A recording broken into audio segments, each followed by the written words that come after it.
나는 전능하신 아버지 하나님 천지의 창조주를 믿습니다.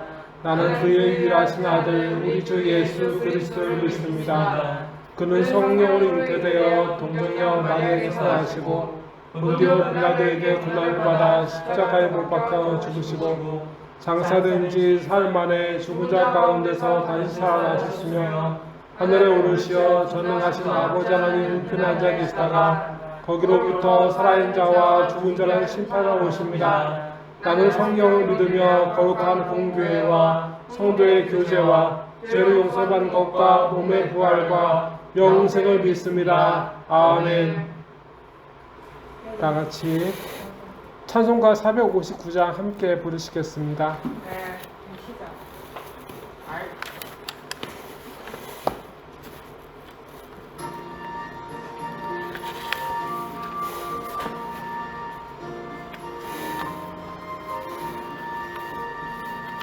누가 주를 따라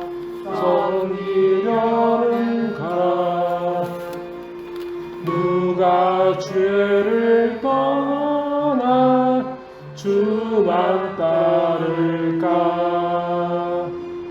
누가 주를 섬겨 남을 구할까? 누가 주의 뒤를 따라가려나?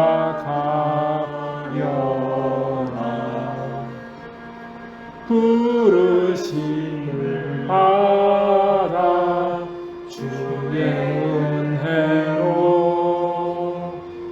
주를 따라가네. 주만 따르네. 세상 영광 위에 다름 아니요. 그 신사랑이네. 주만 따르고 주가 내려주신 은혜 힘입어 주의 뒤를 따라 힘써 일하네.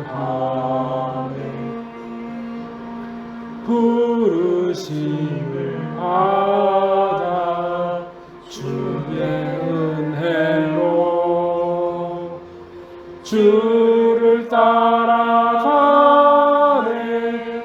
주만 따르네. 만난 핍박 많고 원수 강하나 주의 용사 더욱 힘이 강하니 누가 능히 이겨 넘어뜨리랴? 변함없는 진리 승리하리라. 기쁜 찬송하며 주의 은혜로 주만 따라가네. 주만 따르네.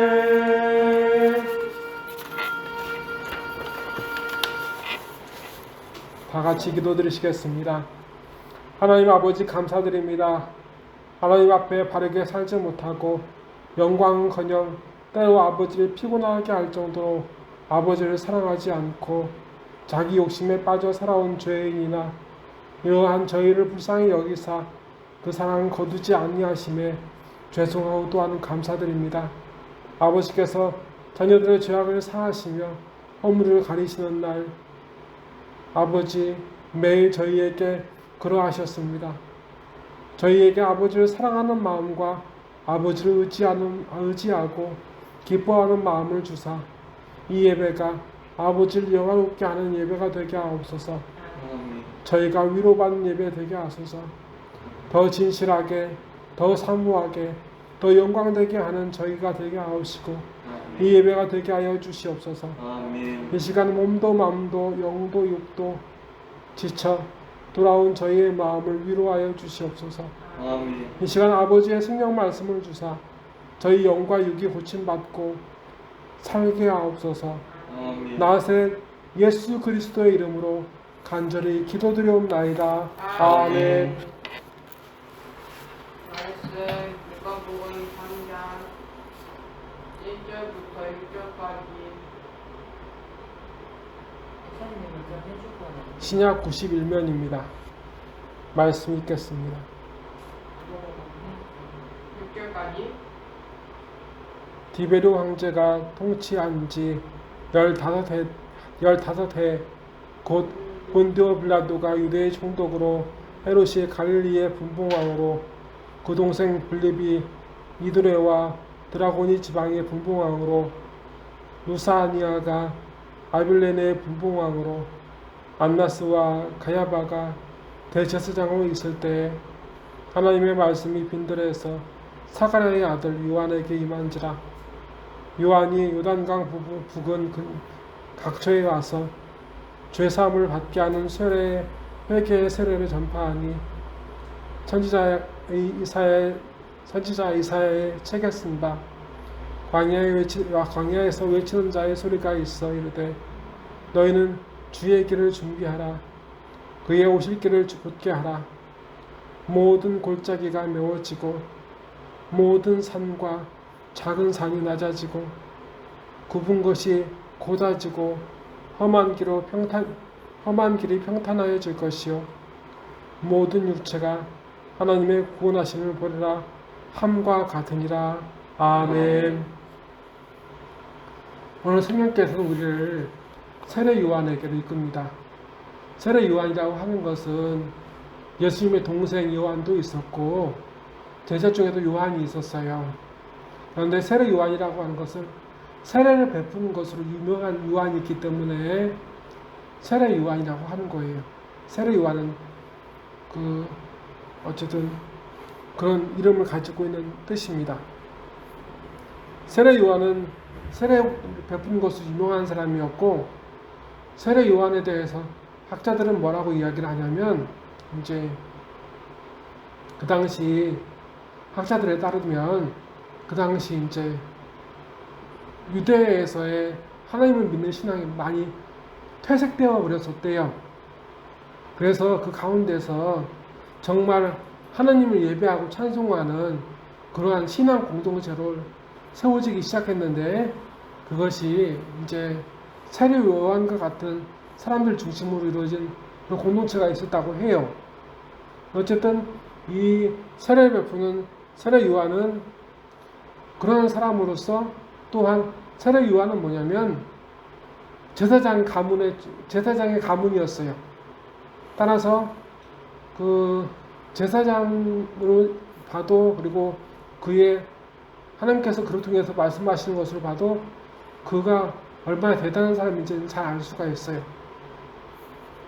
그리고 앞서 이야기했다시피 이제 세례 요한은 이 세례 베푸는 사람 요한은 이제 사가랴와 엘리사벳 사이에서 낳은 외아들인데 첫 아들인데 근데 이 사람은 이제 하나님의 택함을 받아서 하나님의 말씀을 전하는 사람으로 쓰임을 받았어요. 제사장이 아니라 선지자로서 하나님의 말씀을 전하는 사람. 말씀 1절부터 2절까지 말씀을 제가 읽어드리겠습니다. 디베르 황제가 통치한 지 15해 곧 본디오 빌라도가 유대 총독으로 헤롯이 갈릴리 분봉왕으로 그 총 동생 빌립이 이두레와 드라고니 지방의 분봉왕으로 루사니아가 아빌레네의 분봉왕으로 안나스와 가야바가 대제사장으로 있을 때 하나님의 말씀이 빈들에서 사가랴의 아들 요한에게 임하는지라. 아멘.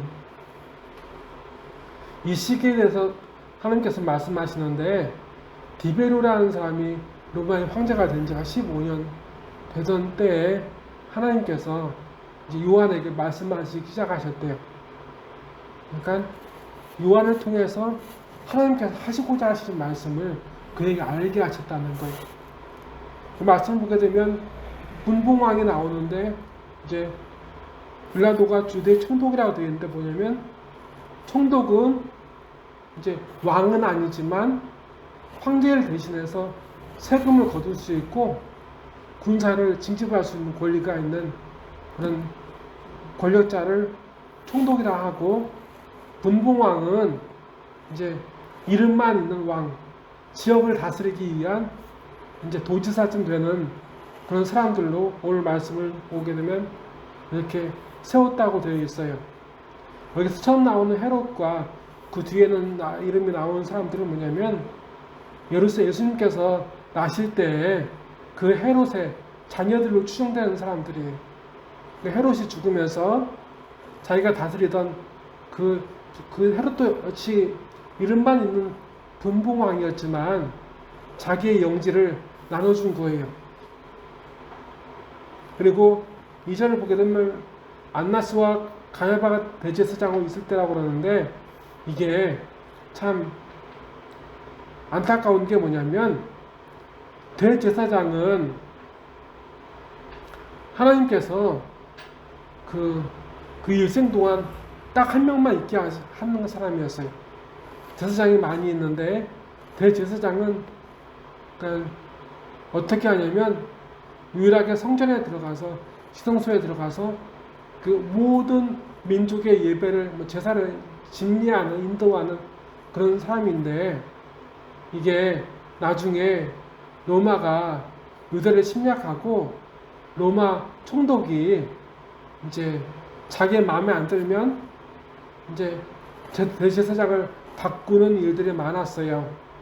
그래서 오늘 말씀을 보게 되면 대제사장은 그의 평생 동안에 딱 한 명만 있기 마련인데 오늘 말씀을 보게 되면 안나스나 가야바가 두 사람이 존재하는 상황이 되고 만 겁니다.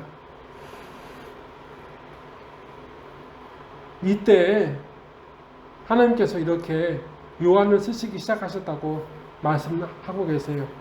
3절에 요한이 요단강 부근 각처에 와서 죄사함을 받게 하는 회개의 세를 전파하니 아멘. 우리가 주목해야 할 오늘 말씀 중에서 이제 누가복음 3장 1절부터 6절까지 말씀에서 제일 중요하게 살펴봐야 되는 것은 무엇이냐면 3절의 말씀이에요. 왜 중요하냐면 죄사함을 얻게 하는 회개의 세에 대해서 우리가 이야기를 해야 되는데 세례를 받는 걸로 그 사람의 죄가 사해지는 게 아니에요. 세례는 어떤 능력을 얻으면 죄를 사하는 그런 능력인 것이 아니라 세례를 받기 위해서 전 단계가 있어요. 그게 중요해요. 그것이 뭐냐면 그 사람이 내가 세례를 받는다는 것은 뭐냐면 예수님 내가 하나님 앞에 내가 그동안 살아왔던 대로 살아오면 이렇게 말하고 행동하면 나는 영원히 하나님께서 저주하실 수밖에 없는 심판받을 수밖에 없는 철저한 죄인인데 그런 죄인 나를 구원하시기 위해서 예수님께서 죽으셨다. 그래서 그 피값으로 나를 살리셨다. 그것을 믿는 것이 세례의 전 과정이에요. 그러니까 예수님께서 나를 위해 죽으셨다는 죄사함에 대한 확신이 없으면 세례를 받을 수가 없는 거예요. 그래서 이 말씀을 이야기하는 건 뭐냐면 죄사함을 받게 하는 회개의 세례라는 건 뭐냐면 그걸 이야기하는 거예요. 세례를 받으면 손에 물을 얹어서 이제 약시세를 받든지 아니면은 큰 강에 들어가서 안지 침례를 받든지 그 세례의 모양이 그 사람이 죄를 사해 주는 것이 아니라 그 사람이 생각하기에 자기가 예수님의 죽으심 없이는 내가 구원받을 수 없는 철저한 죄임을 깨닫고 그럼에도 나를 불쌍히 여기셔서 사랑하시는 예수님의 보혈로 죄사함을 받았다는 그 확신이 있으면 그 사람이 회개할 수 있다는 거예요. 회개한다는 것은 단순히 죄의 고백이 아니에요. 회개한다는 건 뭐냐면 한자 자체가 이제 돌아선다는 의미를 가지고 있어요. 무엇으로부터 돌아선다는 의미를 가지고 있어요. 그런데 이 회개라는 것은 뭐냐면 앞서 이야기했다시피 사람은 하나님을 떠나서 죄를 향해서 사망을 향해서 가는 것이 사람의 일생이에요. 그런데 사람이 자기가 그러니까 낭떠러지를 향해 가는 것을 보게 되면 사람이 낭떠러지에 가까이 가면 떨어져 죽을 것을 알잖아요. 근데 어찌 보면은 사람은 몽유병 걸린 환자 사람처럼 자기가 죽을지 뻔히 아는데 그 길을 향해서 나아가는 인생과 같다는 거예요. 근데 이 사람이 살 수 있는 방법은 딱 한 가지밖에 없어요. 낭떠러지에서 돌아서는 것. 그게 회개예요. 낭떠러지에서 돌아서는 것. 낭떠러지를 향해서 나아갔던 삶에서 돌아서는 것. 근데 돌아서려면은 그 낭떠러지의 방향이 어떤 방향이 있어야 되냐면 하나님이 계셔야 돼요. 왜냐면 사람에게 생명을 주는 건 하나님이시고 죽을 수밖에 없는 사람을 살리시는 것도 하나님이에요. 마치 어찌 보면 해바라기가 해를 바라보고 산다 그러잖아요. 그것처럼 해바라기가 살기 위해서 해를 바라보는 것 같이 사람은 살기 위해서 하나님을 바라봐야 되는데 사람에게 양심이 있어요. 그래서 자기가 죄인인 걸 알아요. 자기가 잘못한 걸 알아요. 근데 어찌 보면 사람은 뻔뻔하지 못해요. 그래서 예수님께서 그 사람이 다시 하나님 앞에 돌아올 수 있도록 그 마음을 주시기 위해서 자기 목숨으로 그 죄값을 사해 주셨어요. 그래서 누구든지 예수님께서 자기를 위해 죽으셨다는 것을 믿으면 하나님께 돌아올 수 있는 소망을 한 사람 한 사람에 허락하셨어요. 그래서 말씀을 보게 되면, 성경 말씀을 보게 되면 그렇게 우리가 예수님의 이름으로 기도하고 예수님의 보혈을 의지한다는 건 뭐냐면 내가 하나님께 돌아갈 수 있는, 내가 하나님께 돌아가야 살 수 있는데 살아갈 수 있는 유일한 나를 하나님께 돌아가게 할 수 있는 유일한 능력은 예수님께 있기 때문에, 예수님의 보혈에 있기 때문에 우리는 예수님의 보혈을 의지해야 되고 예수님의 이름으로 기도하는 거예요. 이제 낭떠러지에서 다시 하나님께 돌아올 수 있도록. 근데 오늘 말씀을 보게 되면 누가복음 3장 1절부터 2절까지 말씀을 보게 되면 이 사람들은 대부분 이제 디베르를 시작해서 루사니아 그리고 안나스와 가야바까지 그 사람들은 권력으로 억압하는 사람들이에요. 그걸 통해서 다스리는 사람이에요.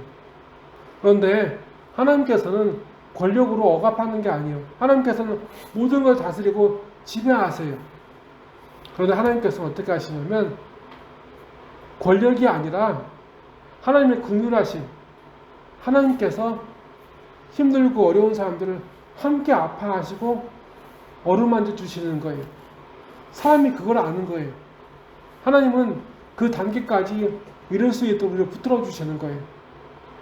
그렇게 하나님의 긍휼하심, 하나님께서 나를 세상에 있는 어떤 왕들처럼 나를 억압으로 다스리는 것이 아니라 나를 사랑하시는 것을 나로 깨닫게 하고 내가 기쁜 마음으로 하나님의 다스리심, 하나님의 사랑하심 앞에 엎드리게 하는 것. 그게 하나님의 뜻이에요. 그런데 이 사실을 하나님께서 나를 긍휼히 여기신다는 것을 알게 되면 사람이 어느 단계에 이르게 되냐면 그것을 이제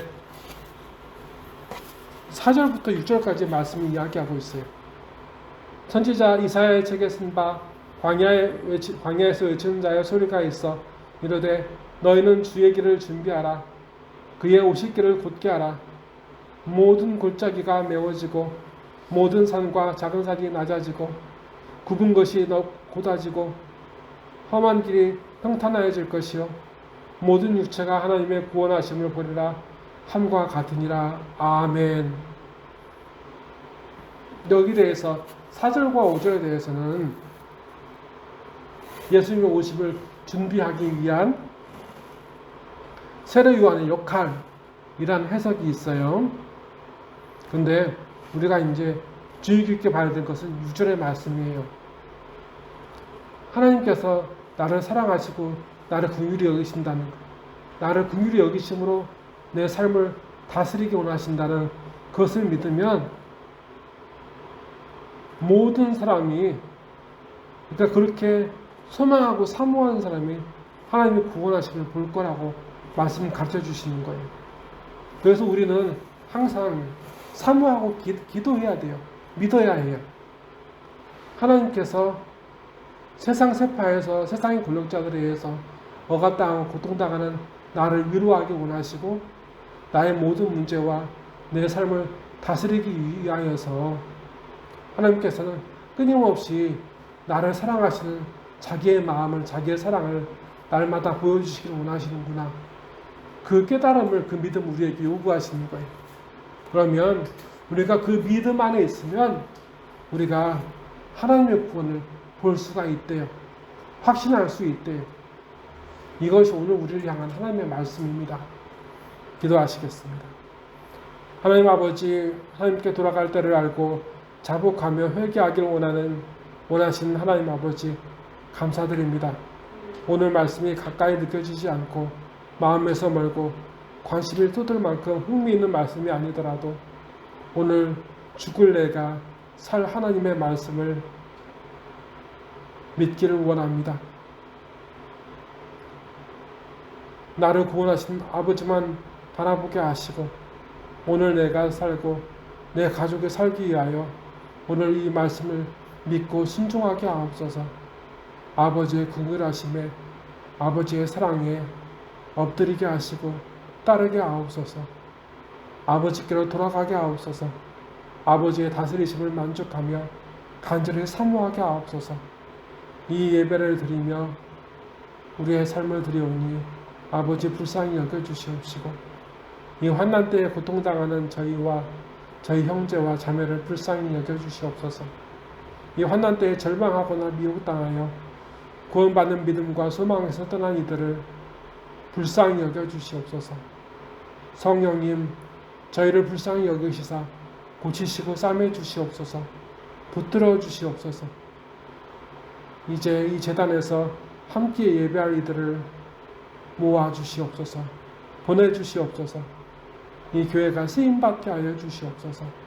나사렛 예수 그리스도의 이름으로 간절히 기도드려옵나이다. 아멘. 하늘에 계신 우리 아버지, 아버지의 이름을 거룩하게 하시며 아버지의 나라가 오게 하시며 아버지의 뜻이 하늘에서와 같이 땅에서도 이루어지게 하소서. 오늘 우리에게 일용할 양식을 주시고 우리가 우리에게 잘못한 사람을 용서하여 줄 것 같이 우리 죄를 용서하여 주시고 우리를 시험에 빠지지 않게 하시고 악에서 구하옵소서. 나라와 권능과 영광이 이 아버지의 것입니다. 아멘.